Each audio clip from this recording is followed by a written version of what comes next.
everyone, and welcome to my channel. It's Kat here. Today we are going to be learning about the color wheel. Grab a coffee, cup of tea, water. Make sure it's a long way away from your water jars, and let's get started. So to start with, I watered down my palette colors. I'm still using the Pretty Excellent for my Watercolor Beginner Series, and I'm using my Dollarama watercolor paper, 140 pounds, cold pressed. I just want to make sure we're nicely set up here. Okay, perfect. So just to save some time, I already mixed up. This is ultramarine blue, this is scarlet red, and this is lemon yellow. So these are the primary colors of the color wheel. And primary means that they cannot be mixed by any other color. They just exist all on their own. So I'm going to get a medium-sized brush here.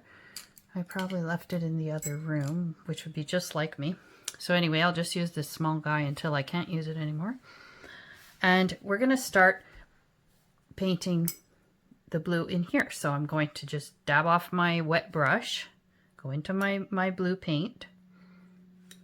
I already mixed it, sorry. I sprayed my palette and I put it in my little glass palette today because I will be mixing quite a few colors. So look at that beautiful blue. Okay, so we're going to put quite a bit of color. We don't want it too watered down because we want the full strength of the blue, just so you can see. So you just paint inside that triangle. I will have a photo of this, so if you want to take a screenshot or something of this later on, you can, and I'll explain the measurements to you later. So I'm going to rinse off my brush and my water, and then I'm going to go into my clean glass. I usually have two jars. One's my dirty water and one's my clean water. So today, since we're mixing colors, you need to do that. So I'm going to dab my brush off just lightly, and I'm going to go into the red. So I'm going to put red here.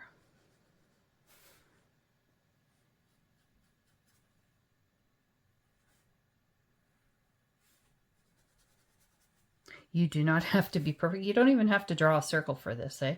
Like I've done this just freehand many times to show people, and it's just as good. It's just for this I did it, to keep myself organized. Again, I'm gonna rinse out my brush, clean it in the clean water, dab it, and go in and get some lemon yellow. Look at that beautiful bright yellow.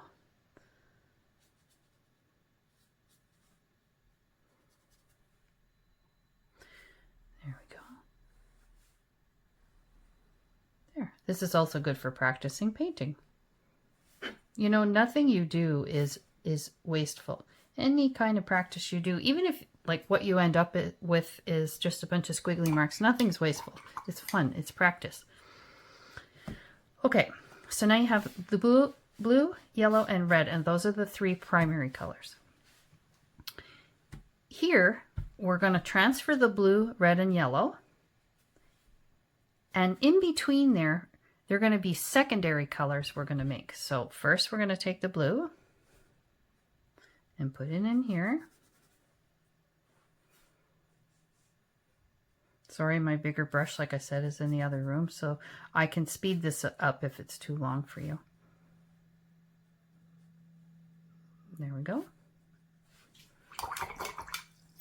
Rinse, dab, get the red.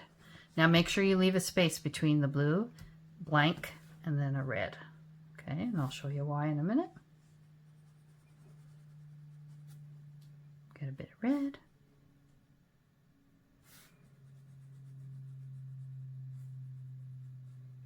There we go.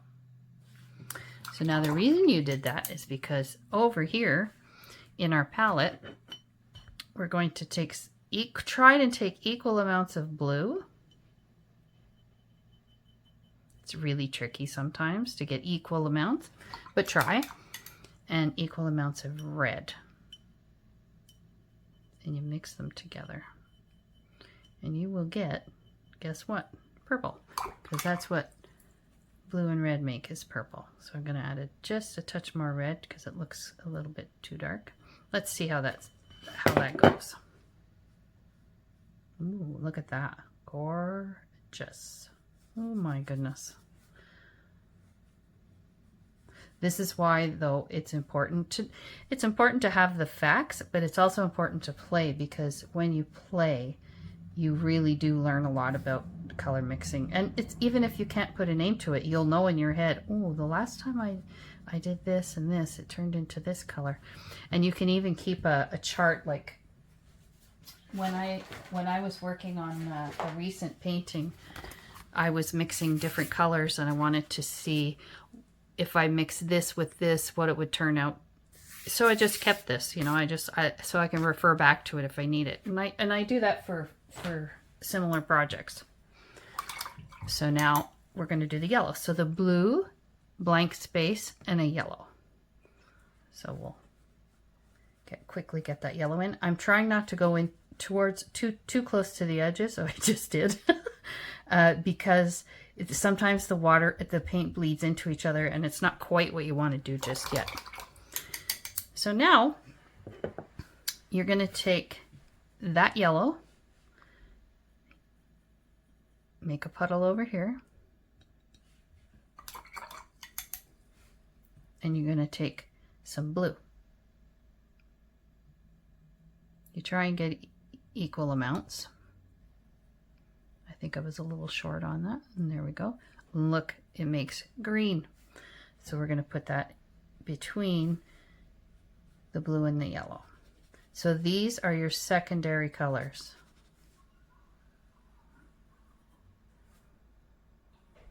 So mixing two primaries makes a secondary.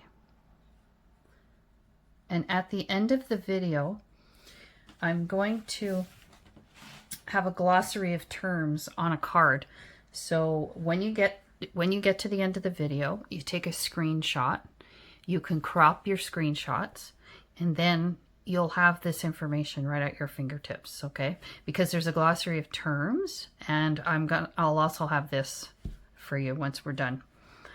So you could just take a screenshot. You don't even have to make this, but I encourage you, even if you don't make this, just use it as your guide, and I encourage you to just play with your colors.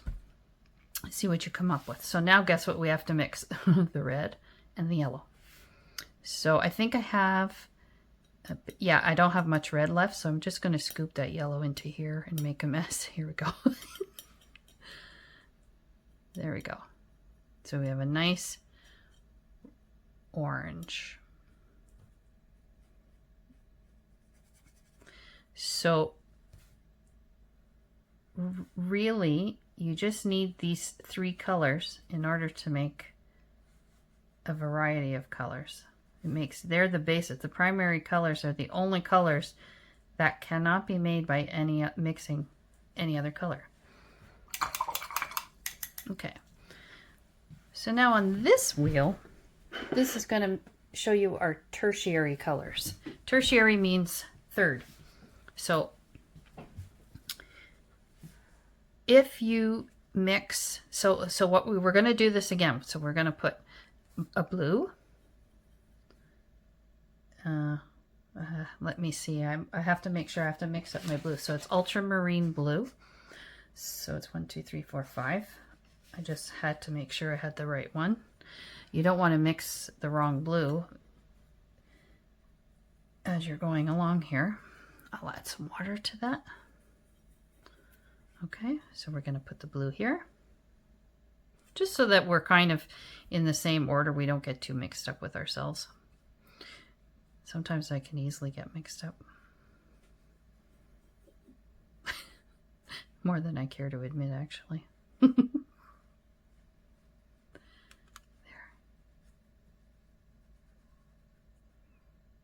Okay, there's a blue.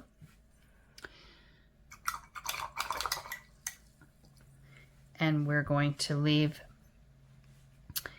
1, 2 spaces this time. And we're going to put a purple, I believe. Yeah, no, we're gonna put, excuse me, we're gonna blue space purple, and then it's gonna be space red, it's gonna be space orange, space yellow, space green, and space. Okay, so blue space the next color here, purple. So we're gonna go into this purple.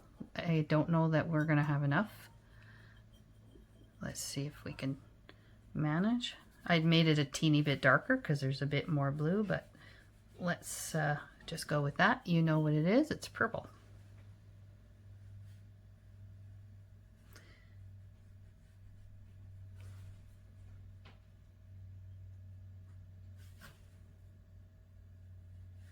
Oop, almost dropped my brush. Whew.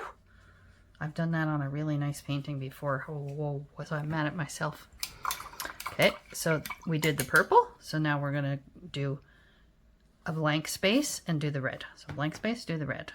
I need more red because I made that orange. So 1, 2, 3, 4, 5. This is my scarlet red. I'm gonna go in there, add some water to it.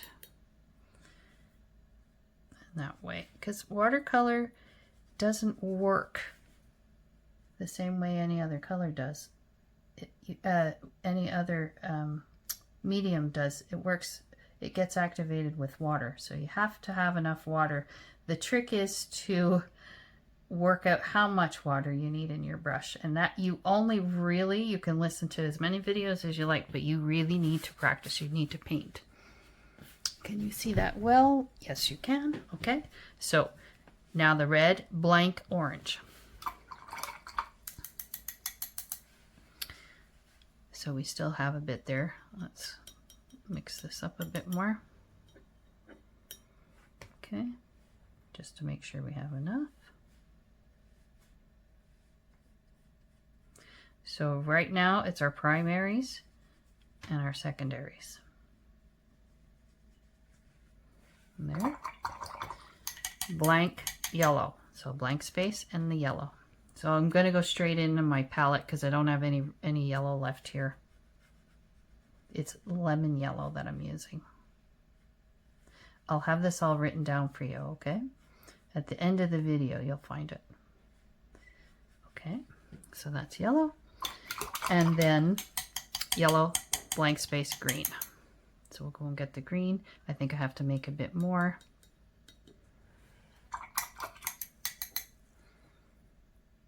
And the yellow. And you can do this all day. You can go back and forth. Oh, I need a bit more yellow. I need a bit more green. Blue. Need a bit more yellow. And there we go. Okay. And this looks like a nice green. Ooh, God, I love green. Okay. So those are our primary colors and our secondary colors. Now we're going to make tertiary. And what does that mean? I need something to clean out one of my, actually I'm going to use my palette on my paint tin this time because I need these colors. So tertiary means you're going to mix blue with this purple, and we're going to see what comes out. So I have some purple in my palette here, so I'm going to add more blue to it to make it nice and dark. I see, I don't know that I have enough to actually fill this. Let's see if I can make a teeny bit more. There's more blue.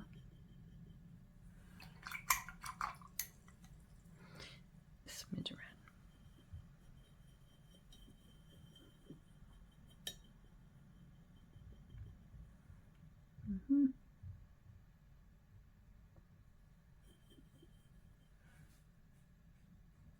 So this is like a bluey purple.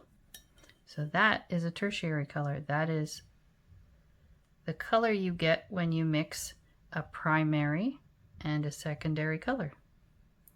So primary means first, secondary means second place, and tertiary means third place.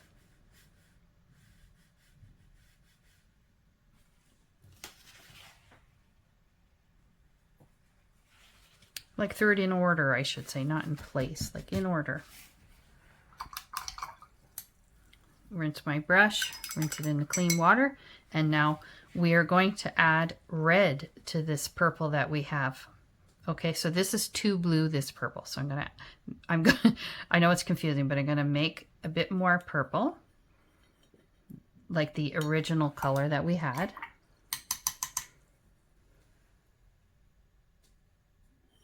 Gonna add some blue to it. Okay, just a tad more blue. And this is the color you get.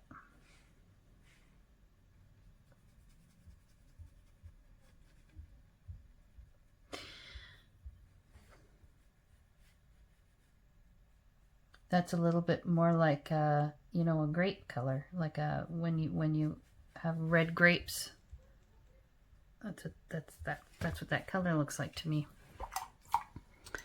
Okay, clean your brush, and now we're going to do that. This is plain red, and this is the orange that we made. So now we're going to add red and orange together.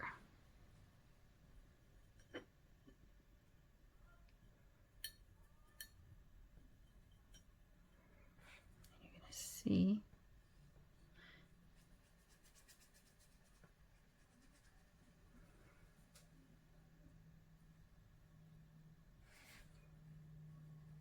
sometimes you don't see the difference because it's not, your mixes aren't exactly half and half when you make, like it wasn't half red, half yellow when you made the orange. It was like maybe a touch more red than it should have been.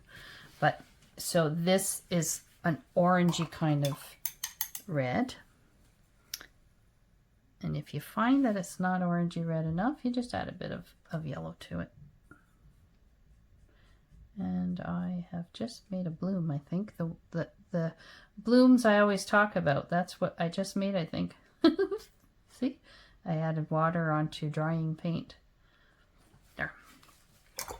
Okay, so that ends up being a reddish orange, or an orangey color red. And I'll tell you why this is important later. So now we're going to mix yellow and orange together. So what do you think you're going to get? You are going to get an orangey yellow. See?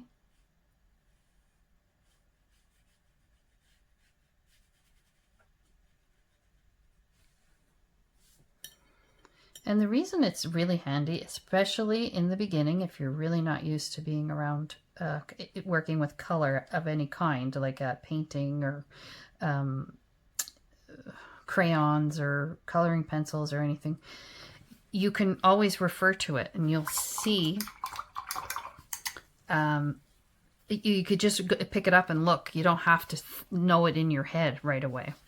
So now we're going to take yellow and mix it with the green that we made, which is right here.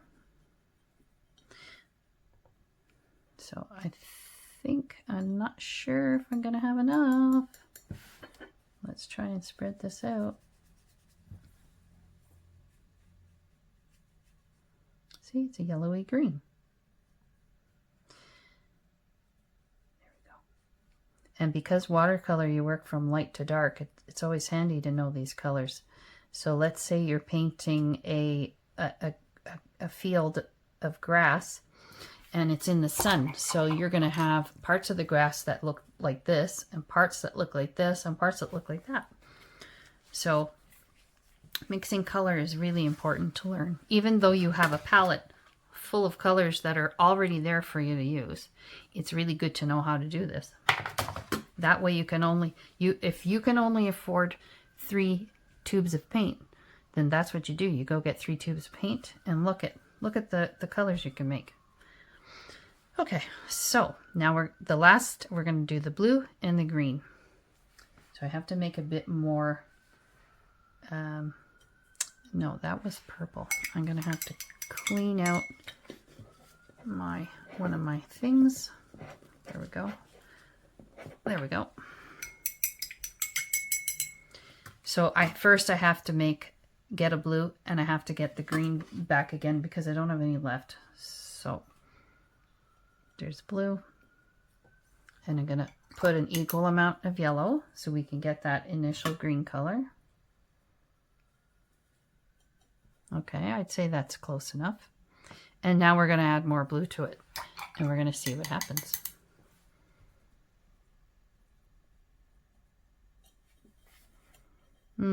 Look at that.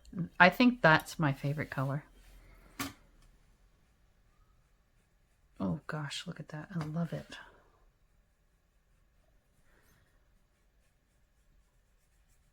The color wheel's also handy to have around, like if you're decorating, or I sew. I like to sew, and I like to do quilts and things like that. And so if you know this color wheel, or if you have it in your hand, it really helps you to match colors and see what goes better with it and what doesn't. Okay, so now that we're done this, I want to explain something to you. Across the color wheel, the complementary color to blue is orange, and the complementary color to yellow is purple, and the complementary color to red is green. So that means if you're painting them side by side, they're going to really make each other stand out. They're going to pop. If you mix them, they're going to start canceling each other out. So I'm going to show you, because I still have some green here. I'm going to add just a bit of yellow to make it a bit more green than it is right now. So I'm going to show you on a separate piece of paper.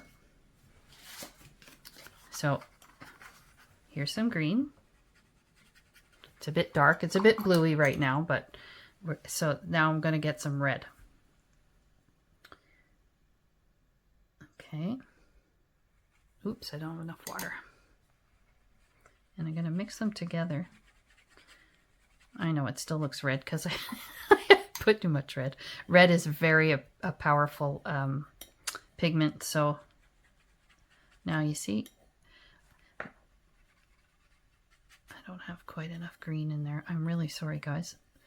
It's really hard to teach mixing color when you're running out of space here. So this is like a reddish brown. If I add more green, which I'm going to do by making more yellow, blue,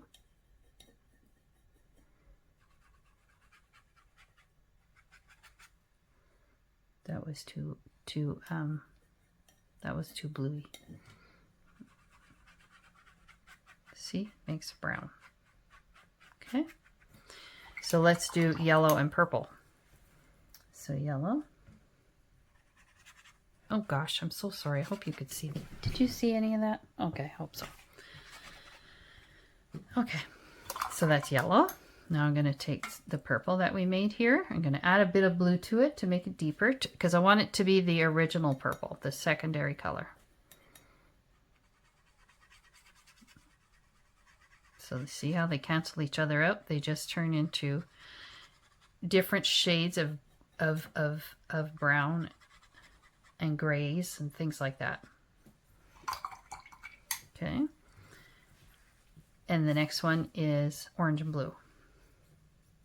So blue here. Whoops. Blue. And I don't quite have enough orange in my palette here. Let's make a bit more. Okay.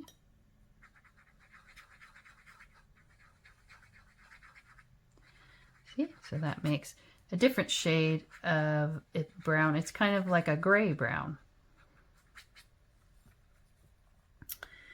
So that's what's important to know. So these complement each other. So if you're decorating a room, let's say, it would be a good idea, if your walls are blue, for you to have some kind of orange accents in the room to make the blue wall stand out. It's not to say that you can't have the colors beside them. It's just that they really make each other pop.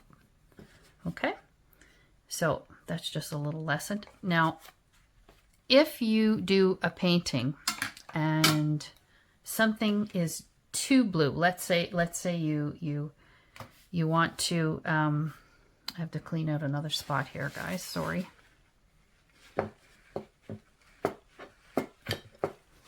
So you have your blue here, and you just think, gee, it's just a teeny bit too bright, just a tad too bright. So you're going to choose an orangey color in your palette, and just a dab, and you're going to put that in there. Okay, so this is the original ultramarine blue, and this is with the orange dab in it. It's subtle, but sometimes in art, color is always subtle. The changes, the detail is always subtle, or almost always. So it's important. Look at that. That looks more like, say, denim jeans, and this is like just bright blue, ultramarine blue. So that was what happened when I just added a tad of the complementary color to it. They kind of cancel each other out. They tone each other down a little bit. They take the excitement out of each other. Try and think of it like that. Okay. So I think that's the lesson for today. If you have any questions, please leave them in the comments section, and I'll be glad to help. I can do a more extended video, but there are videos coming up about more information about the color theory, but this is a good starting point. So I really hope you enjoyed this video, and if you did, please give me a thumbs up and subscribe to my channel. Thank you. Happy watercoloring. Bye.